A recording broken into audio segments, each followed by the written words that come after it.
Hello everyone, meteorologist Jordan Darrensburg here. I hope everyone has enjoyed their Sunday fun day.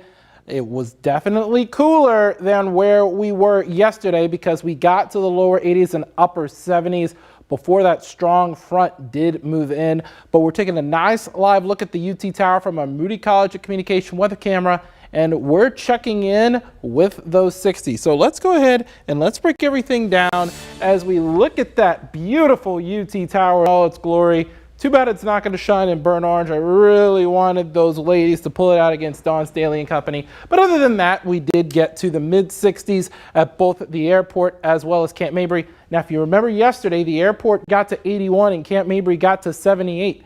The airport had a little bit more compressional heating out ahead of that front once it moved through than Camp Mabry did. So that's how the airport got warmer than Camp Mabry, and it was a degree warmer today as well. So a little bit of give or take. Usually Camp Mabry is warmer than the airport, but we've still got that northerly breeze and temperatures hovering around those low to mid 60s.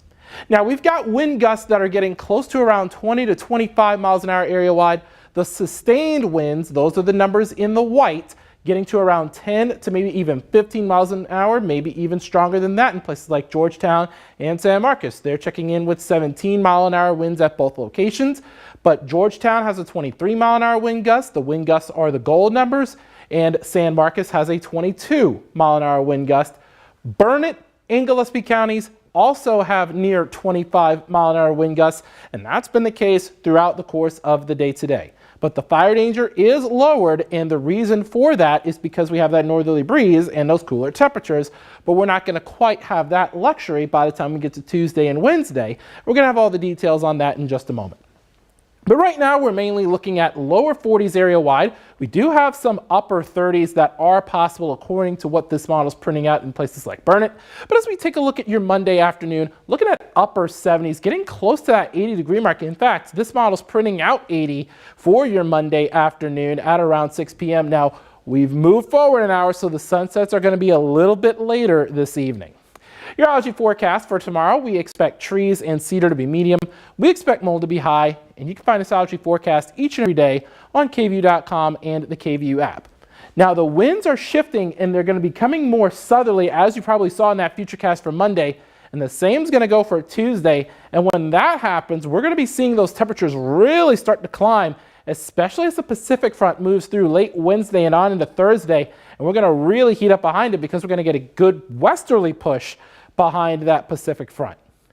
Now for Tuesday, we are going to get some gusts getting to around 20 miles an hour, sustained winds around 5 to 10, but it could be stronger in areas west of I-35.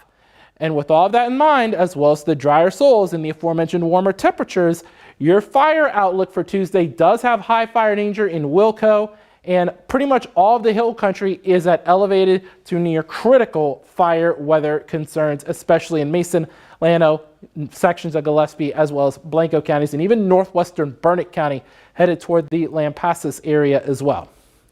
Now let's talk about Wednesday's wind along with those gusts, and we could have gusts getting to around 20 miles an hour, so similar to where we would be for your Tuesday, with the same wind speeds around 5 to 15 miles an hour with gusts to around 20, maybe even a little stronger gusts in some sections of the hill country as well. Fire danger is a little bit lower for the Austin Metro for your Wednesday, but once again, high to even very high fire danger still in the hill country.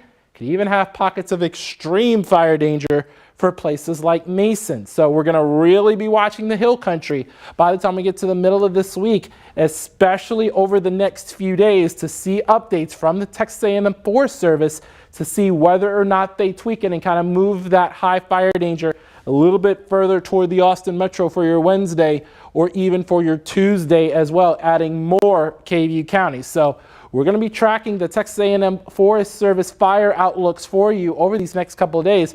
But for now, prepare to not burn anything outside on Tuesday and Wednesday, especially if you are in the hill country. Now, this is Wednesday evening, though, so it's mainly going to be an early afternoon thing with that fire danger because we are tracking a Pacific front that'll move through.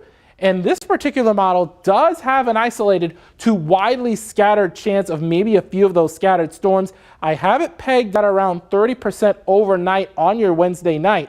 but we are not going to cool down behind this front, even though this does look like a cold front, and that's because it is a Pacific front, and what those typically do is bring in drier air as opposed to cooler air. And as we look through Thursday, the drier air, which tends to heat up faster, is going to have Austin getting very close to 90, and as a matter of fact, for Thursday, 90 is my high.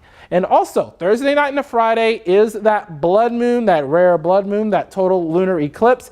Should have good viewing conditions for that. But by and large for Wednesday, the chances are at around 20%, and I don't really have a whole lot of totals. A lot of the shorter range models do have a lot of the heaviest rain in some of our northern zones, but we're going to continue to track that over the next couple of days. But we have a better, cooler front coming in late Friday into Saturday before next weekend we get to the upper 70s and lower 80s. So if you are a fan of cooler weather, you may want to savor today because we may not get it for perhaps the next several months. So something we are going to continue to monitor over the next couple of days is how warm we actually get. David Alford checking in. He was actually in the studio this past weekend.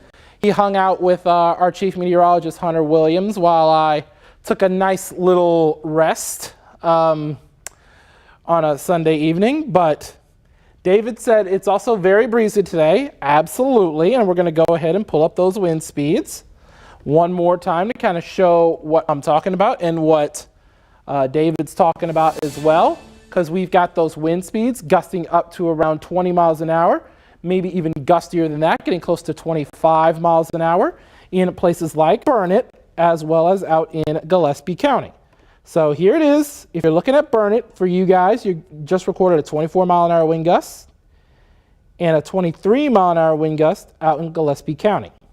Georgetown, you've also got a wind gust over 20 miles an hour. Bastrop, the same thing as well. So we're going to continue to watch it very, very, very closely for you, especially as we head into Tuesday as well as your Wednesday, because it's very, very important, especially if you are in the hill country, to be paying attention to those wind speeds, because the wind speeds are a critical factor in wildfire risk. So you've got wind speeds, you've got wind speeds, you've got dry soils, you've got warm temperatures, as well as a lot of other things that could come into play. And so you've got some good fuels in place as a result of the lack of rain that we've had. And let's be real here, we really need the rain. We've got very high drought conditions throughout much of Central Texas. So we are definitely going to be watching that very closely. So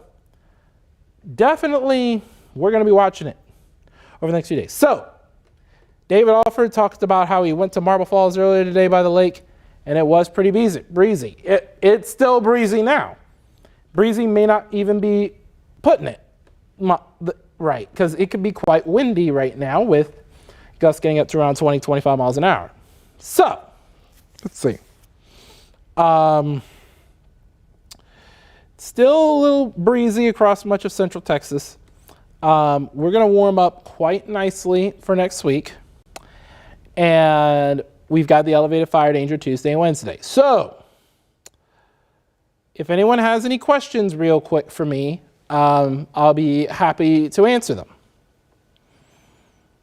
So I hope everyone's enjoyed their Sunday Fun Day so far. So if you're visiting for South by, I would love for y'all to say hi real quick. If you're here in town for South by, I would love to see you in the chat real quick. Say what's up. Hope everybody's enjoyed themselves downtown. I know it's been quite busy, and our Corey Mose had a very special guest who was here for that. So I want to know if y'all are here for South by and have experienced all of Texas's weather over the past couple days you've been here, because we were quite warm on Friday, but then we had the big cold front yesterday, and now it's a little chilly and breezy today. Smithville. Jan says Smithville has very little wind at this time. Smithville definitely out there in, I want to say Fayette County. Smithville and Fayette County, you guys, I agree. Looks like y'all have a little bit of a hole right there, so not those quick winds. So there you go. All right, Cindy Sue, thank you very much for the compliment. She says, we love your quirky banter during your forecast, and you are spot on with your forecast, which is rare in your profession. We are looking forward to your next forecast.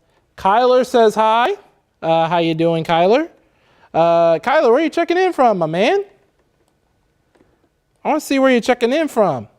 Okay, Jan Hand, Bastrop County, just east of Bastrop. Yeah, Smithville. Yeah, I figured Smithville was in Bastrop County. I knew it was in one of the two because I've driven right past it by 71. Kyler says, yes, it is chilly.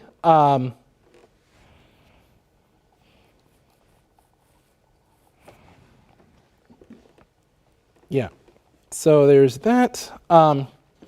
Anyone else want to know where y'all checking in from? I hope everyone has enjoyed their Sunday, and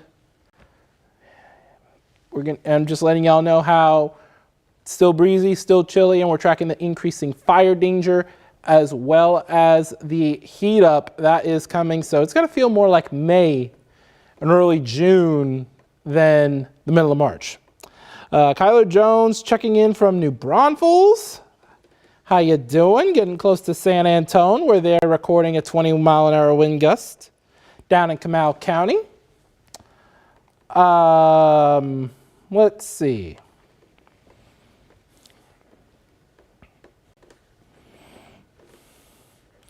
Anyone else have anything real quick before we call it a day here real quick, and I'll be back on at 10 for all the latest on your forecast. Anyone else? Oh, David has a question. How strong are we thinking the winds could be this week, like Thursday, Friday? Thursday and Friday, I think we could have another breezy day, could have winds gusting to 25 on Friday especially. That's still 4 to 5 days out though, David. So we're going to fine tune and hash that out over the next couple of days while we're here. So Anna Vallejo checking in from Lockhart down in Caldwell County. She says it's windy. She says it's chilly.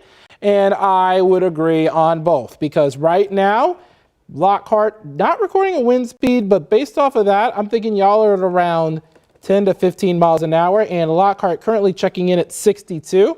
But obviously it feels a little cooler because you've got that northerly breeze in place. Now, for feels like temperatures, they'd have to be below 50 degrees or above 80 degrees for the heat index. So below 50 degrees as far as actual air temperatures, then they start recording wind chills. But if it's above 80 degrees, then we're starting to talk about heat index values. So just a general rule of thumb, anything between 50 and 80, not really going to be recorded for a wind chill or a heat index. All right, no problem, David. Have an amazing week. I hope you do too. It is windy from Comal, Kyler. Yes, I agree. I agree, man. So anyone else has anything? I will go. It doesn't have anything. I'm going to go ahead and going to call it a session. I will be seeing you guys tonight at 10. If you're watching on KVUE Plus, right here on KVUE Plus. If you don't have KVUE Plus, if you do have a Fire Stick, Apple TV, or Roku, you could find us then. I know a lot of you are probably watching us on Facebook or YouTube right now.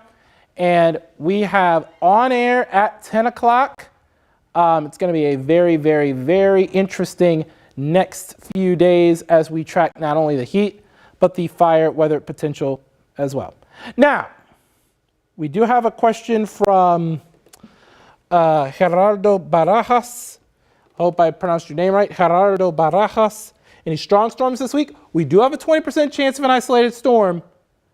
Can't really call it a strong storm because it's along the Pacific front, but it looks kind of weak in nature as far as storm potential goes. So not really. Sylvia Shower says, blessings to you and everyone. Thank you. Tonya Michelle Godby says we need a temporary burn ban, and honestly, I would not oppose that at all. I think we definitely need to be vigilant, especially with the drought situation here in Central Texas. I wouldn't be shocked if a burn ban were put in place for all of Central Texas, really. Let's see, who else would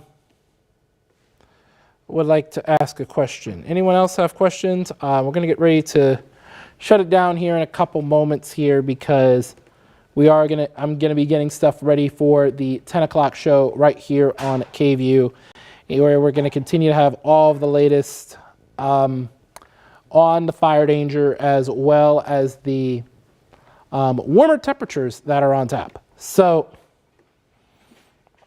definitely something we're paying attention to. And David says we're looking for some more rain. Going to be honest, I'm right there with you, man.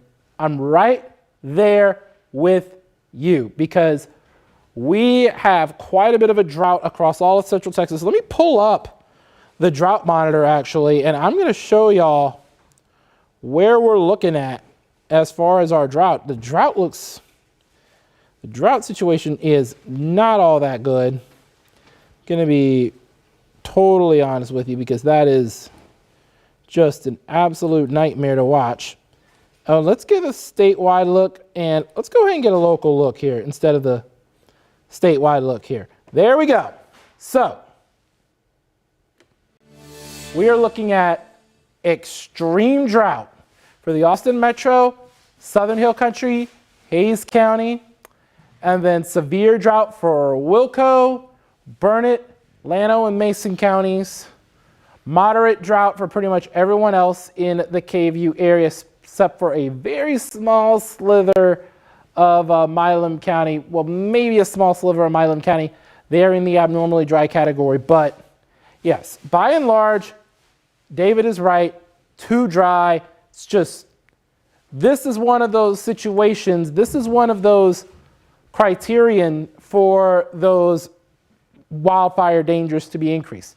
You've got the warm temperatures, you've got the dry soils, and the drought plays a big role in that, as well as those strong winds. Those are the three really big components that we look for when we think about heightened fire danger. And it looks like it's portions of the hill country who are in that severe and extreme drought who are under the gun for the majority of that fire danger. So with that, I just want to say thank y'all so much for joining us this evening. We're going to be on right here on KVUE Plus. If you're watching me on KVUE Plus on your Fire Stick, Apple TV, or Roku. If you're watching us on Facebook and you have a Fire Stick, Apple TV, and you don't have KVUE Plus, make sure you download the app. If not, just join us on air at 10. We're going to have all the latest on this, not just on air, but online, KVUE.com, as well as KVUE Plus on your Fire Stick, Apple TV, and Roku. And we're on Facebook and YouTube right now.